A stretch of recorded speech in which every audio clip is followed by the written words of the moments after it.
اگر آپ اپنی زندگی سے خوش نہیں ہوں تو ہو سکتا ہے مسئلہ حالات کا نہیں، سوچ کا ہو۔ اسلام ہمیں یہ نہیں سکھاتا کہ مشکل نہ آئے، بلکہ یہ سکھاتا ہے کہ مشکل کے بیچ خود کو کیسے سنبھالا جائے۔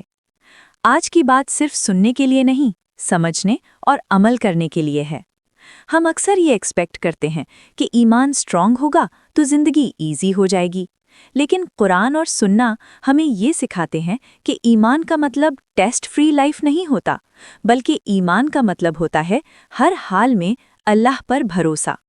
مشکل آنا اللہ کی ناراضگی کی نشانی نہیں، کبھی کبھی یہ اللہ کے قریب آنے کا ذریعہ ہوتی ہے۔ زندگی میں دو چیزیں ہوتی ہیں، ایک جو آپ کنٹرول کر سکتے ہو، دوسری جو آپ کنٹرول نہیں کر سکتے۔ اسلام ہمیں سکھاتا ہے کہ جو چیز آپ کے اختیار میں ہے اس پر ذمہ داری لو۔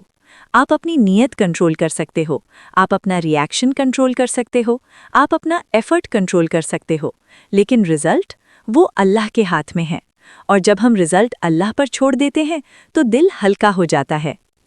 دین صرف عبادت تک محدود نہیں۔ بہت لوگ سمجھتے ہیں دین صرف نماز، روزہ اور دعا تک ہے، لیکن دین سچ بولنا بھی ہے، وعدہ پورا کرنا بھی ہے، کسی کو تکلیف نہ دینا بھی ہے، اور خود کو بہتر بنانا بھی ہے۔ جب آپ اپنی ذمہ داری ایمان کے ساتھ نبھاتے ہو، وہ بھی عبادت بن جاتی ہے۔ اس لیے خود کو چھوٹا مت سمجھو اگر آپ اپنی جگہ صحیح کام کر رہے ہو۔ آج کل کا سب سے بڑا پریشر ہے فاسٹ ریزلٹس، لیکن اسلام ہمیں کنسسٹنسی سکھاتا ہے، سپیڈ نہیں۔ تھوڑا تھوڑا بہتر بننا، روز ایک چھوٹا اچھا کام، روز ایک غلط عادت کم کرنا، یہ سب اللہ کے نزدیک بہت قیمتی ہے۔ کبھی یہ مت سوچو کہ میں ابھی پرفیکٹ نہیں ہوں اس لیے شروع ہی نہ کروں۔ اگر آج آپ اللہ کو یاد کرنے کی کوشش کر رہے ہو، خود کو بہتر بنانے کی نیت رکھتے ہو، اور غلط سے بچنے کا سٹرگل کر رہے ہو، تو یاد رکھیے اللہ آپ کی اس کوشش کو دیکھ رہا ہے۔